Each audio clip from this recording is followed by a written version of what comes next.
ਮੈਂ ਕਹਿੰਦਾ ਜੇ ਕੈਪਟਨ ਅਮਰਿੰਦਰ ਸਿੰਘ ਇੱਥੇ ਆ ਜਾਣ ਨਾ ਫਿਰ ਮੁਕਾਬਲਾ ਬਹੁਤ ਵਧੀਆ ਹੋ ਜਾਊਗਾ। ਮੈਂ ਤਾਂ ਕਹਿੰਦਾ ਜਿਹੜੀ ਉਹਨਾਂ ਦੀ ਪਾਰਟੀ ਆ ਤੇ ਬੀਜੇਪੀ ਇਹ ਇਕੱਠੀ ਹੋ ਕੇ ਕਿਤੇ ਇੱਥੇ ਆ ਜਾਣ ਨਾ ਕੈਪਟਨ ਅਮਰਿੰਦਰ ਸਿੰਘ, ਤਾਂ ਮੈਂ ਉਹਨਾਂ ਨੂੰ ਕਹਿੰਦਾ, ਉਹ ਕਹਿੰਦੇ ਨਵਜੋਤ ਸਿੱਧੂ ਨੂੰ ਕਹਿੰਦੇ ਸੀ ਨਾ ਵੀ ਇਹ ਇੱਥੇ ਆਣ ਕੇ ਮੇਰੇ ਅਗੇਂਸਟ ਲੜ ਲਵੇ, ਇਹ ਕੈਪਟਨ ਅਮਰਿੰਦਰ ਸਿੰਘ ਜੇ ਇੱਥੇ ਆ ਜਾਵੇ ਨਾ ਤੇ ਮੈਨੂੰ ਲੱਗਦਾ ਫਿਰ ਬਹੁਤ ਵਧੀਆ ਮੈਚ ਖੇਡਣ ਨੂੰ ਮਿਲੂਗਾ। ਮਤਲਬ ਕਪਤਾਨ ਕੈਪਟਨ ਨੂੰ ਹਰਾਉਣ ਲਈ ਤਿਆਰ ਬੈਠੇ, ਤੁਸੀਂ ਸੱਦਾ ਦਿੰਦੇ ਖੋਲ ਕੇ ਵੀ ਜਲੰਧਰ ਛੋੜਨੀ ਤੋਂ ਲੜੋ। ਤੇ ਮੈਂ ਬਿਲਕੁਲ ਓਪਨਲੀ ਸੱਦਾ ਦਿੰਦਾ ਵੀ ਕੈਪਟਨ ਅਮਰਿੰਦਰ ਸਿੰਘ ਇੱਥੇ ਆਣ ਕੇ ਤੁਸੀਂ ਵੋਟ ਤਾਂ ਨਹੀਂ ਕਾਊਂਟ ਕਰ ਲਈ, ਜੇ ਕੈਪਟਨ ਆਉਂਦੇ ਨੇ ਤਾਂ ਮੈਂ ਜ਼ਿਆਦਾ ਜਿੱਤਦਾ। ਨਹੀਂ, ਪਰ ਮੈਨੂੰ ਮੈਚ ਖੇਡਣ ਦਾ ਮਜ਼ਾ ਜ਼ਰੂਰ ਆਊਗਾ ਕੈਪਟਨ ਅਮਰਿੰਦਰ ਸਿੰਘ ਨਾਲ ਜੇ ਇੱਥੇ ਆਉਂਦਾ। ਚਰਚਾ ਇਹ ਵੀ ਛਿੜੀ ਹੋਈ ਹੈ ਕਿ ਹੁਣ ਤੱਕ ਤੁਸੀਂ ਮੰਤਰੀ ਸੀਗੇ, ਜੇ ਚੋਣ ਜਿੱਤਦੇ ਹੋ ਸ਼ਾਇਦ ਜਲੰਧਰ ਛੋਣੀ ਨੂੰ ਮੁੱਖ ਮੰਤਰੀ ਦੇ ਰੂਪ 'ਚ ਪ੍ਰਗਟ ਸਿੰਘ। ਮੈਂ ਤਾਂ ਇੱਕ ਟੀਮ ਖਿਡਾਰੀ ਹਾਂ। ਅਸਲੀ ਗੱਲ ਹੈ ਪੰਜਾਬ ਦੀ ਰਾਜਨੀਤੀ ਨੂੰ ਮੁੱਖ ਮੰਤਰੀਆਂ ਕਰਕੇ ਬਹੁਤ ਨੁਕਸਾਨ ਝੱਲਣਾ। ਮੁਕਾਬਲਾ ਕਿਵੇਂ ਦੇਖਦੇ ਹੋ ਆਪਣਾ? ਸਾਹਮਣੇ ਵੀ ਤੁਹਾਡੇ ਵੱਡੇ ਖਿਡਾਰੀ ਨੇ, ਲੋਕਾਂ 'ਚ ਤੁਸੀਂ ਵਿਚਰ ਰਹੇ ਹੋ, ਕੀ ਫੀਡਬੈਕ? ਮੈਨੂੰ ਬਹੁਤਾ ਮੁਕਾਬਲਾ ਸੱਚੀ ਗੱਲ ਹੈ ਲੱਗਦਾ ਨਹੀਂ ਹੈ। ਉਹ ਇਸ ਕਰਕੇ ਨਹੀਂ ਲੱਗਦਾ ਕਿ ਜਿਹੜੇ ਹਜੇ ਤੱਕ ਤਾਂ ਦੋ ਆਏ ਆ, ਦੋ ਹਜੇ ਹੋਰ ਆਉਣੇ। ਨਵਜੋਤ ਸਿੱਧੂ ਦੇ ਪੰਜਾਬ ਮਾਡਲ ਨੂੰ ਲੈ ਕੇ ਜਾਂ ਉਹਦੇ ਤੋਂ ਤੁਸੀਂ ਸਹਿਮਤ ਨਹੀਂ ਹੋ, ਉਹ ਚੀਜ਼ਾਂ ਤੁਸੀਂ ਵੀ ਦੇਖੀਆਂ ਹੁਣ, ਤੁਹਾਡੇ ਤੱਕ ਵੀ ਪਹੁੰਚੀ, ਇਹ ਗੱਲ ਠੀਕ ਹੈ? ਨਹੀਂ, ਕੋਈ ਇਹੋ ਜਿਹੀ ਗੱਲ ਨਹੀਂ, ਬਟ ਮੈਨੂੰ ਲੱਗਦਾ ਕਿ ਸਾਨੂੰ ਥੋੜਾ ਜਿਹਾ ਘੱਟ ਵੋਕਲ ਹੋ ਕੇ, ਹਰ ਬੰਦੇ ਨੂੰ ਆਪਣੀ ਗੱਲ ਕਹਿਣ ਦਾ ਅਧਿਕਾਰ ਹੈਗਾ, ਲੇਕਿਨ ਜਦੋਂ ਵੀ ਖਾਸ ਕਰਕੇ ਮੈਨੀਫੈਸਟੋ ਕਮੇਟੀ ਬਣਦੀ ਆ ਜਾਂ ਕੁਝ ਬਣਦਾ ਹੈਗਾ, ਰਾਏ ਦੇਣਾ ਆਪਣਾ ਫਰਜ਼ ਹੈ, ਐਕਸੈਪਟ ਕਰਨਾ ਕਿਉਂਕਿ ਉਸ ਕਮੇਟੀ ਦਾ ਫਰਜ਼ ਹੈ ਕਿ ਉਹਨਾਂ ਨੇ ਸਾਰੇ ਆਸਪੈਕਟ ਨੂੰ ਦੇਖਣਾ ਹੁੰਦਾ ਕਿ ਕਿੱਥੋਂ ਪੈਸੇ ਆਉਣਗੇ, ਕਿਸ ਤਰ੍ਹਾਂ ਇਹਦੀ ਇੰਪਲੀਮੈਂਟੇਸ਼ਨ ਹੋਊਗੀ, ਤਾਂ ਕਿ ਇਹੋ ਜਿਹੀ ਗੱਲ ਨਾ ਹੋਵੇ ਜਿਹੜੀ ਅਸੀਂ ਉਹ ਕਰ ਨਾ ਸਕੀਏ। ਸਤਿ ਸ਼੍ਰੀ ਅਕਾਲ, ਤੁਸੀਂ ਜੁੜੇ ਹੋ ਅੱਖਰ ਦੇ ਨਾਲ ਤੇ ਮੈਂ ਆ ਕਰਨ। ਪ੍ਰਗਟ ਸਿੰਘ ਹੋਣਾ ਦਾ એનર્ਜੀ ਲੈਵਲ ਹਾਕੀ ਸਟੇਡੀਅਮ 'ਚ ਜੋ ਅਸੀਂ ਦੇਖਦੇ ਰਹੇ ਹਾਂ, ਚੋਣ ਪ੍ਰਚਾਰ ਦੇ ਸਟੇਡੀਅਮ 'ਚ ਵੀ ਇਹਨਾਂ ਦਾ એનર્ਜੀ ਲੈਵਲ ਉਹੀ ਹੈ। ਪ੍ਰਗਟ ਜੀ ਸਤਿ ਸ਼੍ਰੀ ਅਕਾਲ। ਸਤਿ ਸ਼੍ਰੀ ਅਕਾਲ ਜੀ। ਕਿਵੇਂ ਚੱਲ ਰਿਹਾ ਸਰ ਸਾਰਾ ਕੰਪੇਨ? ਕਿਵੇਂ ਚੱਲ? ਅੱਜ ਅਸੀਂ ਆਫਿਸ ਦੀ ਸ਼ੁਰੂਆਤ ਕੀਤੀ ਆ ਔਰ ਮੈਂ ਸਮਝਦਾ ਕਿ ਜਿੰਨੇ ਵੀ ਇਸ ਕੌਂਸਟੀਚੁਐਂਸੀ ਦੇ ਰਾਦਰ ਕੌਂਸਟੀਚੁਐਂਸੀ ਤੋਂ ਬਾਹਰ ਵੀ ਜਿੰਨੇ ਯੂਥ ਹੈ, ਜਿੰਨੇ ਲੋਕਾਂ ਦਾ ਪਿਆਰ ਸਤਿਕਾਰ ਮਿਲਦਾ, ਔਰ ਮੈਨੂੰ ਲੱਗਦਾ ਕਿ ਅਸੀਂ ਸਾਰੇ ਰਲ ਕੇ ਕਿਉਂਕਿ ਪੰਜਾਬ ਦੀ ਬਿਹਤਰੀ ਲਈ ਜਿਹੜਾ ਕੰਮ ਕਰਨ ਲਈ ਤਤਪਰ ਹੈਗੇ ਆ, ਕਿਉਂਕਿ ਇਹ ਇੱਕ ਔਨਗੋਇੰਗ ਪ੍ਰੋਸੈਸ ਹੁੰਦਾ ਜਿਹਦੇ ਵਿੱਚ ਹਮੇਸ਼ਾ ਤੁਸੀਂ ਕੰਮ ਕਰਦੇ ਰਹਿਣਾ ਹੁੰਦਾ ਕਿ ਤੁਸੀਂ ਕੀ ਅੱਜ ਦੇ ਦਿਨ, ਅੱਜ ਤੋਂ 10 ਸਾਲ ਪਹਿਲਾਂ ਇੱਥੇ ਹੀ ਸ਼ੁਰੂਆਤ ਹੋਈ ਸੀ, ਔਰ ਅੱਜ ਇਹ 10 ਸਾਲ ਦਾ ਜਿਹੜਾ ਸਫ਼ਰ ਹੈ ਉਹਦੇ ਵਿੱਚ ਕਈ ਮੇਰੀਆਂ ਲੜਾਈਆਂ ਝਗੜੇ ਵੀ ਹੋਏ, ਮੁੱਦਿਆਂ ਦੀ ਲੜਾਈ ਵੀ ਹੋਈ, ਲੇਕਿਨ ਉਹਦੇ ਵਿੱਚੋਂ ਉਸ ਪਰਮਾਤਮਾ ਦੀ ਕਿਰਪਾ ਨਾਲ ਔਰ ਇਹਨਾਂ ਲੋਕਾਂ ਦੇ ਸਹਿਯੋਗ ਦੇ ਨਾਲ ਜਿਹੜਾ ਕਿਤੇ ਨਾ ਕਿਤੇ ਇੱਕ ਚੰਗੇ ਪਾਸੇ ਨੂੰ ਪੰਜਾਬ ਨੂੰ ਤੋਰਨ ਦੀ ਜਿਹੜੀ ਆ ਉਹ ਕੋਸ਼ਿਸ਼ ਦੇ ਵਿੱਚ ਕਿਤੇ ਨਾ ਕਿਤੇ ਕਾਮਯਾਬੀ ਹੋਈ ਹੈ। ਤੁਸੀਂ 10 ਸਾਲ ਤੁਹਾਡੇ ਉੱਤੇ ਲੋਕਾਂ ਨੇ ਵਿਸ਼ਵਾਸ ਜਤਾਇਆ, ਕਿਹੜੀਆਂ ਪ੍ਰਾਪਤੀਆਂ ਜਿਹੜੀਆਂ ਨੇ ਹੁਣ ਪ੍ਰਚਾਰ ਦੌਰਾਨ ਲੋਕ ਤੁਹਾਡੇ ਕੋਲ ਸਵਾਲ ਵੀ ਪੁੱਛ ਰਹੇ ਹੋਣਗੇ, ਕਿਹੜੀਆਂ ਪ੍ਰਾਪਤੀਆਂ ਗਿਣਾ ਰਹੇ? ਦੇਖੋ, ਇਹ ਜਿਹੜਾ ਸ਼ਹਿਰ ਆ ਇੱਧਰ ਨੂੰ ਡਿਵੈਲਪ ਹੋ ਰਿਹਾ, ਇਹਦੇ ਵਿੱਚ ਜਿਹੜੀ ਖਾਸ ਕਰਕੇ ਜਿਹੜੇ ਸਾਡੇ ਲੰਗਸ ਆ, ਜਿਹੜੀਆਂ ਸਾਡੀਆਂ ਰੋਡਸ ਦੀ ਓਪਨਿੰਗ ਹੈ, ਕਿਉਂਕਿ ਹੋਇਆ ਕਿ ਜਿਹੜੀ ਸਾਡੇ ਇਸ ਏਰੀਏ ਦੇ ਵਿੱਚ ਰੋਡਸ ਆ ਉਹ ਬਹੁਤ ਜ਼ਿਆਦਾ ਖੁੱਲੀਆਂ ਨਹੀਂ ਸੀ। 120 ਫੁੱਟ ਰੋਡ ਜਿਹੜੀ ਹੈ ਖੋਲ੍ਹੀ ਆ, 2 ਰੋਡਸ ਹੋਰ ਬਣ ਰਹੀਆਂ, ਜਿਹੜੀ 66 ਫੁੱਟ ਰੋਡ ਆ, ਔਰ ਇੱਕ ਸਾਡਾ ਜਿਹੜਾ ਗੰਦਾ ਨਾਲਾ ਜਿਹਨੂੰ ਕਹਿੰਦੇ ਸੀਗੇ, ਉਹ ਅਸੀਂ 7.5 ਕਿਲੋਮੀਟਰ ਦੱਬ ਕੇ ਸ਼ਹਿਰ ਤੋਂ ਬਾਹਰ ਲੈ ਕੇ ਜਾ ਰਹੇ ਹਾਂ, ਔਰ ਉਹਦੇ ਉੱਤੇ ਜਿੱਥੇ ਰੋਡ ਵੀ ਬਣੂਗੀ ਖੁੱਲ੍ਹੀ, ਉਹਦੇ ਨਾਲ ਅਸੀਂ ਇੱਕ ਸਾਈਕਲਿੰਗ ਟਰੈਕ ਤੇ ਇੱਕ ਜਿਹੜਾ ਜੋਗਿੰਗ ਟਰੈਕ ਹੈ, ਔਰ ਮੇਰੇ ਹਲਕੇ 'ਚ 17 ਸਪੋਰਟਸ ਪਾਰਕਾਂ, ਉਹ ਮੈਂ ਜਿਹੜੀਆਂ ਆਲਰੇਡੀ ਅੰਡਰ ਪ੍ਰੋਸੈਸ ਨਹੀਂ, ਰਾਦਰ ਉੱਥੇ ਕੰਮ ਹੋ ਰਿਹਾ, ਤਾਂ ਕਿ ਇਸ ਇਲਾਕੇ ਦੇ ਲੋਕਾਂ ਨੂੰ ਨਰੋਈ ਸੋਚ ਤੇ ਨਰੋਈ ਸਿਹਤ ਜਿਹੜੀ ਆ ਉਹ ਪ੍ਰਦਾਨ ਕੀਤੀ ਜਾਵੇ। ਔਰ ਉਹਦੇ ਨਾਲ ਜਿਹੜਾ ਐਜੂਕੇਸ਼ਨ ਸਿਸਟਮ ਹੈ, ਮੈਂ ਆਪਣੇ ਹਲਕੇ 'ਚ ਲਗਭਗ 2 ਕਰੋੜ ਰੁਪਈਆ ਐਜੂਕੇਸ਼ਨ ਸਿਸਟਮ ਦੇ ਵਿੱਚ, ਕਿਸੇ ਸਕੂਲ ਦੇ ਵਿੱਚ 2 ਕਮਰੇ ਬਣਨ ਵਾਲੇ ਸੀ, 4 ਬਣਨ ਵਾਲੇ ਸੀ, ਅਪਗ੍ਰੇਡ ਹੋਣ ਵਾਲਾ ਸੀ, ਉਹ ਇਸ ਸਮੇਂ ਦੇ ਵਿੱਚ ਜਿਹੜਾ ਕੀਤਾ, ਔਰ ਲਗਭਗ 350 ਕਰੋੜ ਦੇ ਪ੍ਰੋਜੈਕਟ ਇਸ, ਚਾਹੇ ਮੈਂ ਕਹਿ ਲਓ ਕਿ ਮੁਖਾਲਫਤ ਦੇ ਵਿੱਚ ਸੀ ਕਈ ਵਾਰੀ ਆਪਣੀ ਸਰਕਾਰ ਦੇ, ਲੇਕਿਨ ਮੈਂ ਲੜਾਈ ਹਮੇਸ਼ਾ ਮੁੱਦਿਆਂ ਦੀ ਲੜੀ ਆ, ਔਰ ਆਉਣ ਵਾਲੇ ਸਮੇਂ ਦੇ ਵਿੱਚ ਵੀ ਮੁੱਦਿਆਂ ਦੀ। ਕਹਿੰਦੇ 10 ਸਾਲ ਬੇਸ਼ੱਕ MLA ਰਹੇ ਹੋ, ਕੈਬਨਿਟ ਮਿਨਿਸਟਰ ਵੀ ਰਹੇ ਹੋ, ਪਰ 9.5 ਸਾਲ ਇੱਕ ਵਾਂਗਰ ਐਂ ਲੱਗਾ ਵੀ ਜਿਵੇਂ ਵਿਰੋਧੀ ਧਿਰ 'ਚ ਹੀ ਵਿਚਰੇ ਹੋ। ਨਹੀਂ, ਡੈਫੀਨੇਟਲੀ ਜਦੋਂ ਤੁਸੀਂ ਮੁੱਦਿਆਂ ਦੀ ਲੜਾਈ ਲੜਦੇ ਆ ਤਾਂ ਫਿਰ ਕਈ ਵਾਰੀ ਇੰਟਰਨਲੀ ਤੁਹਾਨੂੰ ਬਹੁਤ ਸਮੱਸਿਆਵਾਂ ਦਾ ਸਾਹਮਣਾ ਵੀ ਕਰਨਾ ਪੈਂਦਾ, ਪਰ ਇਹਨਾਂ ਦੇ ਹਮੇਸ਼ਾ ਚੰਗੀ ਸੋਚ ਨਾਲ ਮੇਰਾ ਜਿਹੜੀ ਹਲਕਾ ਆ ਉਹ ਬਹੁਤ ਸੁਲਝੇ ਹੋਏ ਲੋਕ ਆ। ਪੰਜਾਬ 'ਚ ਤਾਂ ਲੋਕਾਂ ਨੇ ਦੇਖਿਆ ਜੋ ਕੁਝ ਤੁਸੀਂ ਝੱਲਿਆ ਹੈਗਾ, ਤੁਹਾਡੇ ਹਲਕੇ ਵਾਲੇ ਲੋਕਾਂ ਨੇ ਜਾਂ ਕੀ ਫੀਡਬੈਕ ਦਿੰਦੇ ਨੇ, ਉਹਨਾਂ ਨੇ ਕੀ ਕੁਝ ਝੱਲਿਆ, ਤੁਸੀਂ ਹਲਕੇ 'ਚ ਕੀ ਕੁਝ ਝੱਲਿਆ? ਦੇਖੋ, ਹਲਕੇ ਵਾਲੇ ਲੋਕ ਜਿਹੜੇ ਬਹੁਤ ਸਮਝਦਾਰ ਆ, ਐਂਡ ਆਫ ਦਾ ਡੇ ਉਹ ਇਹੀ ਸੋਚਦੇ ਆ ਕਿ ਯਾਰ ਇੱਕ ਬੰਦਾ ਇਮਾਨਦਾਰ ਹੈ, ਇੱਕ ਅਪਰਾਈਟ ਹੈ।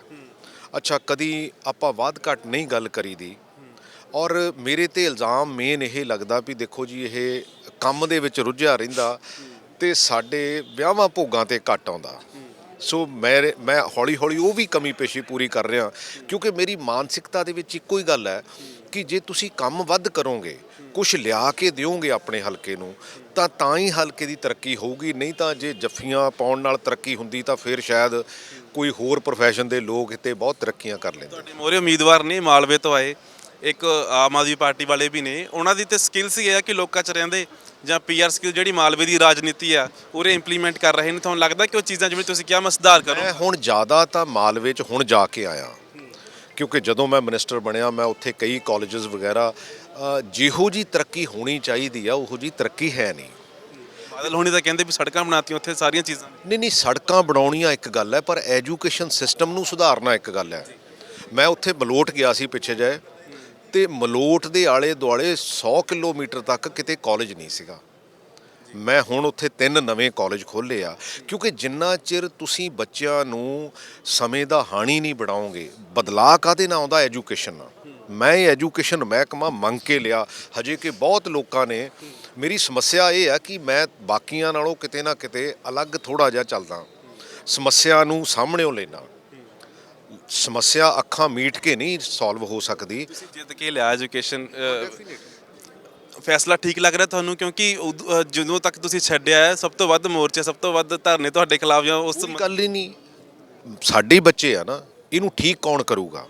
ਜੇ ਪਿਛਲੇ 10 ਸਾਲਾਂ ਦਾ ਪਾਈਲ ਅਪ ਹੋਇਆ ਆ, ਜੇ ਅੱਖਾਂ ਮੀਟ ਕੇ ਬੈਠੇ ਰਵਾਂਗੇ ਤਾਂ ਫਿਰ ਇਹ ਠੀਕ ਕੌਣ ਕਰ ਦੂਗਾ? ਕਿਸੇ ਨੂੰ ਤਾਂ ਇਹਨੂੰ ਲੈਣਾ ਪਊਗਾ ਨਾ ਕਿ ਐਕਚੁਅਲ ਪ੍ਰੋਬਲਮ ਹੈ ਕੀ ਆ, ਇਹਦਾ ਸੋਲਿਊਸ਼ਨ ਕੀ ਆ, ਤਾਂ ਕਿ ਉਹਦੇ ਤੇ ਅਸੀਂ ਅੱਗੇ ਤੁਰੀਏ। ਔਰ ਉਹ ਮੈਂ ਸੋਲਿਊਸ਼ਨ 3 ਮਹੀਨਿਆਂ ਦੇ ਵਿੱਚ ਲਗਭਗ ਨੇੜੇ ਲੈ ਗਿਆ, ਕਿਉਂਕਿ 31,000 ਪੋਸਟਾਂ ਅੱਜ ਸਾਡੇ ਕੋਲ ਖਾਲੀ ਪਈਆਂ ਹੈਗੀਆਂ, ਜਿਹਦੀ ਭਰਤੀ ਦਾ ਪ੍ਰੋਸੈਸ ਕੁਛ ਪਾਰਸ਼ਲੀ ਸ਼ੁਰੂ ਹੋ ਗਿਆ, ਕੁਛ ਆਉਣ ਵਾਲੇ ਦਿਨਾਂ 'ਚ ਸ਼ੁਰੂ ਹੋ ਜਾਊਗਾ, ਔਰ ਕੁਛ ਕੁ ਜਿਹੜਾ ਕੋਟਾਂ ਦੀ ਜਿਹੜੀ ਇੰਟਰਫੇਰੈਂਸ ਕਰਕੇ ਉਹ ਨਹੀਂ ਕਿਸੇ ਪਾਸੇ ਲੱਗਿਆ, ਔਰ ਉਹਨੂੰ ਵੀ ਅਸੀਂ ਉਧਰ ਨੂੰ ਲਿਜਾ ਰਹੇ ਹਾਂ ਤਾਂ ਕਿ ਸਾਡੀ 31,000 ਦੀ ਭਰਤੀ ਹੋ ਜਾਂਦੀ ਆ। ਸਾਡਾ ਕੋਈ ਸਕੂਲ ਜਿਹੜਾ ਆ ਉਹ ਕਦੀ ਵੀ ਟੀਚਰ ਤੋਂ ਵਾਂਝਾ ਨਹੀਂ ਹੋਊਗਾ ਜਾਂ ਘੱਟ ਟੀਚਰਾਂ ਨਾਲ ਨਹੀਂ ਹੋਊਗਾ। ਹੋਰ ਇਹਦੇ 'ਚ ਬਦਲਾਅ ਦੀ ਜ਼ਰੂਰਤ ਹੈਗੀ ਆ, ਹਾਇਰ ਐਜੂਕੇਸ਼ਨ ਦੇ ਵਿੱਚ ਬਦਲਾਅ ਦੀ ਜ਼ਰੂਰਤ ਹੈਗੀ ਆ। ਲੇਕਿਨ ਜੇ ਇਹਨਾਂ ਲੋਕਾਂ ਦਾ ਸਹਿਯੋਗ ਮਿਲਿਆ, ਪੰਜਾਬ ਦੀ ਹਮੇਸ਼ਾ ਜਿਹੜੀ ਚੰਗੀ ਸੋਚ ਆ ਉਹਦਾ ਸਹਿਯੋਗ ਮਿਲਿਆ, ਤਾਂ ਇਹੀ ਮਹਿਕਮਾ ਜੇ ਮੈਨੂੰ ਮਿਨਿਸਟਰ ਦੁਆਰਾ ਬਣਾਇਆ, ਇਹੀ ਮਹਿਕਮਾ ਲਊਂਗਾ ਤਾਂ ਕਿ ਆਉਣ ਵਾਲੇ 5 ਸਾਲਾਂ ਦੇ ਵਿੱਚ ਤੁਸੀਂ ਉਸ ਬਦਲਾਅ ਨੂੰ ਦੇਖ ਸਕੋਗੇ ਕਿ ਹਾਂ ਵੀ ਆਹ ਬਦਲਾਅ ਹੈਗਾ। ਆਹ ਤਾਂ ਤੁਹਾਡੇ ਹਲਕੇ ਦੀ ਗੱਲ ਹੋ ਗਈ। ਇੱਕ ਤੁਸੀਂ ਸੋਸ਼ਲ ਮੀਡੀਆ ਫਰੋਲ ਰਹੇ, ਅਸੀਂ ਵੀ ਦੇਖ ਰਹੇ ਹਾਂ ਪੋਸਟਾਂ, ਕਹਿੰਦੇ ਕਿ ਨਵਜੋਤ ਸਿੱਧੂ ਦੇ ਪੰਜਾਬ ਮਾਡਲ ਨੂੰ ਲੈ ਕੇ ਜਾਂ ਉਹਦੇ ਤੋਂ ਤੁਸੀਂ ਸਹਿਮਤ ਨਹੀਂ ਹੋ, ਉਹ ਚੀਜ਼ਾਂ ਤੁਸੀਂ ਵੀ ਦੇਖੀਆਂ ਹੁਣ ਤੁਹਾਡੇ ਤੱਕ ਵੀ ਪਹੁੰਚੀਆਂ ਹੋਣੀਆਂ, ਇਹ ਗੱਲ ਠੀਕ ਹੈਗੀ? ਨਹੀਂ, ਕੋਈ ਇਹੋ ਜਿਹੀ ਗੱਲ ਨਹੀਂ। ਦੇਖੋ, ਮੈਂ ਇਸ ਡੈਮੋਕ੍ਰੇਸੀ ਦੇ ਲਈ ਚੰਗਾ ਸ਼ੁਭ ਸ਼ਗਨ ਮੰਨਦਾ ਕਿ ਜਦੋਂ ਬੰਦੇ ਕਹਿਣ, ਇਹ ਠੀਕ ਆ ਅਸੀਂ ਥੋੜ੍ਹੇ ਵੋਕਲ ਹੋ ਕੇ ਕਹਿੰਦੇ ਆ, ਬਟ ਮੈਨੂੰ ਲੱਗਦਾ ਕਿ ਸਾਨੂੰ ਥੋੜ੍ਹਾ ਜਿਹਾ ਘੱਟ ਵੋਕਲ ਹੋ ਕੇ, ਹਰ ਬੰਦੇ ਨੂੰ ਆਪਣੀ ਗੱਲ ਕਹਿਣ ਦਾ ਅਧਿਕਾਰ ਹੈਗਾ। ਲੇਕਿਨ ਜਦੋਂ ਵੀ ਖਾਸ ਕਰਕੇ ਮੈਨੀਫੈਸਟੋ ਕਮੇਟੀ ਬਣਦੀ ਆ ਜਾਂ ਕੁਝ ਬਣਦਾ ਹੈਗਾ, ਰਾਏ ਦੇਣਾ ਆਪਣਾ ਫਰਜ਼ ਹੈ, ਐਕਸੈਪਟ ਕਰਨਾ ਕਿਉਂਕਿ ਉਸ ਕਮੇਟੀ ਦਾ ਫਰਜ਼ ਹੈ ਕਿ ਉਹਨਾਂ ਨੇ ਸਾਰੇ ਆਸਪੈਕਟ ਨੂੰ ਦੇਖਣਾ ਹੁੰਦਾ ਕਿ ਕਿੱਥੋਂ ਪੈਸੇ ਆਉਣਗੇ, ਕਿਸ ਤਰ੍ਹਾਂ ਇਹਦੀ ਇੰਪਲੀਮੈਂਟੇਸ਼ਨ ਹੋਊਗੀ, ਤਾਂ ਕਿ ਇਹੋ ਜਿਹੀ ਗੱਲ ਨਾ ਹੋਵੇ ਵੀ ਜਿਹੜੀ ਅਸੀਂ ਉਹ ਕਰ ਨਾ ਸਕੀਏ। ਬਿਲਕੁਲ। ਇੱਕ ਚੀਜ਼ ਇਹ ਵੀ, ਕਿਉਂਕਿ ਤੁਹਾਡਾ ਹਲਕਾ ਕਾਫੀ ਦੇਖੀਏ ਉੱਥੋਂ ਬੇਅੰਤ ਸਿੰਘ ਲੜਦੇ ਰਹੇ ਨੇ, ਮੁੱਖ ਮੰਤਰੀ ਇੱਕ ਸਮੇਂ 'ਤੇ ਰਹੇ ਪੰਜਾਬ ਦੇ, ਤਾਂ ਚਰਚਾ ਇਹ ਵੀ ਛਿੜੀ ਹੋਈ ਹੈ ਕਿ ਹੁਣ ਤੱਕ ਤੁਸੀਂ ਮੰਤਰੀ ਸੀਗੇ, ਜੇ ਚੋਣ ਜਿੱਤਦੇ ਹੋ ਸ਼ਾਇਦ ਜਲੰਧਰ ਛਾਉਣੀ ਨੂੰ ਮੁੱਖ ਮੰਤਰੀ ਦੇ ਰੂਪ 'ਚ ਪ੍ਰਗਟ ਸਿੰਘ ਮਿਲੇ। ਦੇਖੋ, ਮੈਂ ਕਦੀ ਇਹੋ ਜਿਹੀ ਇੱਛਾ ਹੀ ਨਹੀਂ ਰੱਖੀ। ਮੈਂ ਤਾਂ ਇੱਕ ਟੀਮ ਖਿਡਾਰੀ ਹਾਂ, ਮੈਂ ਟੀਮ ਦੇ ਵਿੱਚ ਕੰਮ ਕਰਨ ਦਾ ਇੱਛੁਕ ਹਾਂ। ਪੰਜਾਬ ਨੂੰ, ਅਸਲੀ ਗੱਲ ਹੈ, ਪੰਜਾਬ ਦੀ ਰਾਜਨੀਤੀ ਨੂੰ ਮੁੱਖ ਮੰਤਰੀਆਂ ਕਰਕੇ ਬਹੁਤ ਨੁਕਸਾਨ ਝੱਲਣਾ ਪਿਆ। ਅਸੀਂ ਜੇ ਕੰਮ ਕਰਾਂਗੇ ਸਾਰੇ ਰਲ ਕੇ ਜਦੋਂ ਕੰਮ ਕਰਾਂਗੇ ਤਾਂ ਫੇਰ ਹੀ ਤਰੱਕੀ ਹੋ ਸਕਦੀ ਆ। ਅਦਰਵਾਈਜ਼ ਹੁੰਦਾ ਕੀ ਆ, ਮੁੱਖ ਮੰਤਰੀ ਦੇ ਆਲੇ ਦੁਆਲੇ ਇੱਕ ਘੇਰਾ ਬਣ ਜਾਂਦਾ ਤੇ ਉਹ ਘੇਰਾ ਫਿਰ ਕਈ ਵਾਰੀ ਮੁੱਖ ਮੰਤਰੀ ਨੂੰ ਖਰਾਬ ਬੜਾ ਕਰ ਲੈਂਦਾ। ਇਨਸਾਨ ਤਾਂ ਇਨਸਾਨ ਹੀ ਹੁੰਦਾ। ਮੈਂ ਤਾਂ ਉਸ ਟੀਮ ਦਾ ਹਿੱਸਾ ਬਣ ਕੇ ਬਹੁਤ ਖੁਸ਼ ਹਾਂ ਤਾਂ ਕਿ ਉਹਦੇ 'ਚ ਜਿਹੜੇ ਵੀ ਡਿਸੀਜਨ ਹੋਣ ਉਹਦੇ ਵਿੱਚ ਡਿਸਕਸ਼ਨ ਹੋਵੇ, ਡਿਸਕਸ਼ਨ ਹੋ ਕੇ ਜੋ ਪੰਜਾਬ ਦੀ ਬਿਹਤਰੀ ਲਈ ਆ ਉਹਦੇ ਤੇ ਕੰਮ ਕੀਤਾ ਜਾਵੇ। ਮੁਕਾਬਲਾ ਕਿਵੇਂ ਦੇਖਦੇ ਹੋ ਆਪਣਾ? ਸਾਹਮਣੇ ਵੀ ਤੁਹਾਡੇ ਵੱਡੇ ਖਿਡਾਰੀ ਨੇ, ਲੋਕਾਂ 'ਚ ਤੁਸੀਂ ਵਿਚਰ ਰਹੇ ਹੋ, ਕੀ ਫੀਡਬੈਕ ਨੇ? ਮੈਨੂੰ ਬਹੁਤਾ ਮੁਕਾਬਲਾ ਸੱਚੀ ਗੱਲ ਹੈ ਲੱਗਦਾ ਨਹੀਂ ਹੈ। ਉਹ ਇਸ ਕਰਕੇ ਨਹੀਂ ਲੱਗਦਾ ਕਿ ਜਿਹੜੇ ਹਜੇ ਤੱਕ ਤਾਂ 2 ਆਏ ਆ, 2 ਹਜੇ ਹੋਰ ਆਉਣੇ ਆ। ਕਿਉਂਕਿ ਇਹ ਜਿਹੜੇ ਦੋਨੇ ਆਏ ਆ ਨਾ, ਇਹਨਾਂ ਨੇ ਕਦੀ ਵੀ ਮੁੱਦਿਆਂ ਦੀ ਰਾਜਨੀਤੀ ਨਹੀਂ ਕੀਤੀ। ਇਹ ਸਮਾਜ ਲਈ ਕਦੀ ਖੜੇ ਹੀ ਨਹੀਂ।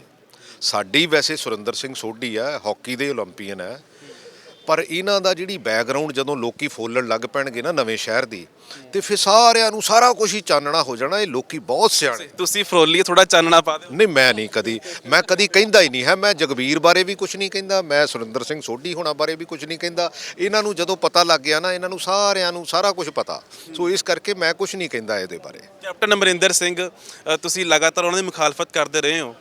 ਉਹਨਾਂ ਦੀ ਵੀ ਕਹਿੰਦੇ ਵੀ ਨਿਗਾਹ ਬਣੀ ਹੋਈ ਆ 2-3 ਖਾਸ ਸੀਟਾਂ ਤੇ, ਤੁਹਾਨੂੰ ਠੇਬੀ ਲਾਉਣ ਲਈ ਤਿਆਰ ਨੇ। ਮੈਂ ਕਹਿੰਦਾ ਜੇ ਕੈਪਟਨ ਅਮਰਿੰਦਰ ਸਿੰਘ ਇੱਥੇ ਆ ਜਾਣ ਨਾ, ਫਿਰ ਮੁਕਾਬਲਾ ਬਹੁਤ ਵਧੀਆ ਹੋ ਜਾਊਗਾ। ਮੈਂ ਤਾਂ ਕਹਿੰਦਾ ਜਿਹੜੀ ਉਹਨਾਂ ਦੀ ਪਾਰਟੀ ਆ ਤੇ ਬੀਜੇਪੀ, ਇਹ ਇਕੱਠੀ ਹੋ ਕੇ ਕਿਤੇ ਇੱਥੇ ਆ ਜਾਣ ਨਾ ਕੈਪਟਨ ਅਮਰਿੰਦਰ ਸਿੰਘ, ਤਾਂ ਮੈਂ ਉਹਨਾਂ ਨੂੰ ਕਹਿੰਦਾ, ਉਹ ਕਹਿੰਦੇ ਨਵਜੋਤ ਸਿੱਧੂ ਨੂੰ ਕਹਿੰਦੇ ਸੀ ਨਾ ਵੀ ਇਹ ਇੱਥੇ ਆਣ ਕੇ ਮੇਰੇ ਅਗੇਂਸਟ ਲੜ ਲਵੇ। ਇਹ ਕੈਪਟਨ ਅਮਰਿੰਦਰ ਸਿੰਘ ਜੇ ਇੱਥੇ ਆ ਜਾਵੇ ਨਾ, ਤੇ ਮੈਨੂੰ ਲੱਗਦਾ ਫਿਰ ਬਹੁਤ ਵਧੀਆ ਮੈਚ ਖੇਡਣ ਨੂੰ ਮਿਲੂਗਾ। ਮਤਲਬ ਕਪਤਾਨ ਕੈਪਟਨ ਨੂੰ ਹਰਾਉਣ ਲਈ ਤਿਆਰ ਬੈਠੇ, ਤੁਸੀਂ ਸੱਦਾ ਦਿੰਦੇ ਖੋਲ ਕੇ ਵੀ ਜਲੰਧਰ ਛੋਣੀ ਤੋਂ ਲੜੋ। ਤੇ ਮੈਂ ਬਿਲਕੁਲ ਓਪਨਲੀ ਸੱਦਾ ਦਿੰਦਾ ਵੀ ਕੈਪਟਨ ਅਮਰਿੰਦਰ ਸਿੰਘ ਇੱਥੇ ਆਣ ਕੇ ਤੁਸੀਂ ਵੋਟ ਤਾਂ ਨਹੀਂ ਕਾਊਂਟ ਕਰ ਲਈ, ਜੇ ਕੈਪਟਨ ਆਉਂਦੇ ਨੇ ਤਾਂ ਮੈਂ ਜ਼ਿਆਦਾ ਜਿੱਤਦਾ ਹੈਗਾ। ਨਹੀਂ, ਦੇਖੋ ਇਹ ਤਾਂ ਲੋਕਾਂ ਦੀ ਫਤਵਾ ਹੁੰਦਾ। ਮੈਂ ਕਦੀ ਵੀ ਇਸ ਗੱਲ ਨੂੰ, ਕਿਉਂਕਿ ਡੈਮੋਕ੍ਰੇਸੀ ਦੇ ਵਿੱਚ ਇਹ ਅਧਿਕਾਰ ਲੋਕਾਂ ਕੋਲ ਆ ਔਰ ਜੋ ਲੋਕ ਸੋਚਣਗੇ, ਪਰ ਮੈਨੂੰ ਮੈਚ ਖੇਡਣ ਦਾ ਮਜ਼ਾ ਜ਼ਰੂਰ ਆਊਗਾ ਕੈਪਟਨ ਅਮਰਿੰਦਰ ਸਿੰਘ ਨਾਲ ਜੇ ਇੱਥੇ ਆਉਣ। ਸਵਾਲ ਤੁਹਾਨੂੰ ਤੁਹਾਡੇ ਹਲਕੇ ਵਾਲੇ ਲੋਕ ਦੇਖ ਰਹੇ ਹੋਣ, ਕੀ ਕਹਿੰਦੇ ਹੋ? ਦੇਖੋ ਇਹ ਮੇਰੇ ਨਾਲ ਹਮੇਸ਼ਾ ਅਸਲੀ ਗੱਲ ਹੈ ਕਿ ਇਹ ਗੁਰੂ ਨਾਨਕ ਦੇਵ ਜੀ ਦੀ ਧਰਤੀ ਆ, ਜਿੱਥੇ ਅਸੀਂ ਹਮੇਸ਼ਾ ਸਾਂਝੀਵਾਲਤਾ ਦਾ ਗੁਰੂ ਨਾਨਕ ਦੇਵ ਜੀ ਨੇ ਸਾਨੂੰ ਸੱਦਾ ਦਿੱਤਾ। ਅਸੀਂ ਸਿੱਖ, ਮੁਸਲਿਮ, ਹਿੰਦੂ, ਸਿੱਖ, ਈਸਾਈ, ਅਸੀਂ ਸਾਰੇ ਇਕੱਠੇ ਹੋ ਕੇ ਰਹਿੰਦੇ ਹਾਂ। ਮੇਰੀ ਖਿਡਾਰੀ ਹੋਣ ਦੀ ਬੈਕਗਰਾਉਂਡ ਕਰਕੇ ਮੈਨੂੰ ਐਂ ਲੱਗਦਾ ਹੁੰਦਾ ਖਿਡਾਰੀ ਚੰਗਾ ਹੋਣਾ ਚਾਹੀਦਾ, ਕਿਸੇ ਜਾਤ ਦਾ ਹੋਵੇ, ਕਿਸੇ ਧਰਮ ਦਾ ਹੋਵੇ। ਅਸੀਂ ਸਾਰੇ ਇਕੱਠੇ ਹੋ ਕੇ, ਅਸੀਂ ਕਈ ਵਾਰੀ ਲੜਦੇ ਵੀ ਆ, ਕਈ ਵਾਰੀ ਝਗੜਦੇ ਵੀ ਆ। ਮੇਰੇ ਦੋਸਤ ਆ, ਮੇਰੇ ਜਿੰਨੇ ਵੋਟਰ ਸਪੋਰਟਰ ਆ, ਲੇਕਿਨ ਅਖੀਰ ਤੇ ਅਸੀਂ ਕਿਤੇ ਨਾ ਕਿਤੇ ਕੰਸੈਂਸਸ ਤੇ ਪਹੁੰਚੀਦਾ ਕਿ ਹਾਂ ਵੀ ਪੰਜਾਬ ਲਈ, ਜਲੰਧਰ ਲਈ ਔਰ ਛਾਉਣੀ ਹਲਕੇ ਲਈ ਜਿਹੜੀ ਚੀਜ਼ ਚੰਗੀ ਆ ਉਹਦੇ ਤੇ ਪਹਿਰਾ ਦਿੱਤਾ ਜਾ ਸਕੇ। ਗੋਲ ਕਰ ਦੋਗੇ? ਡੈਫੀਨੇਟਲੀ ਕਰਾਂਗੇ, ਡੈਫੀਨੇਟਲੀ ਕਰਾਂਗੇ। ਬਹੁਤ ਬਹੁਤ ਧੰਨਵਾਦ। ਸੋ ਪ੍ਰਗਟ ਸਿੰਘ ਜੀ ਕਹਿੰਦੇ ਕਿ ਛਾਉਣੀ ਤੋਂ ਉਹਨਾਂ ਨੇ ਸੱਦਾ ਦਿੱਤਾ ਹੈ ਕੈਪਟਨ ਅਮਰਿੰਦਰ ਸਿੰਘ ਹੋਰੀ ਆਣ ਤਾਂ ਗੋਲ ਮੈਂ ਕਰਕੇ ਦਿਖਾਊ। ਆਪਣੇ ਸਹਿਯੋਗੀ ਰਤਨਾਕਰ ਮਿਸ਼ਰਾ ਦੇ ਨਾਲ ਕਰਨ ਸ਼ਰਮਾ, ਅੱਖਰ ਦੇ ਲਈ।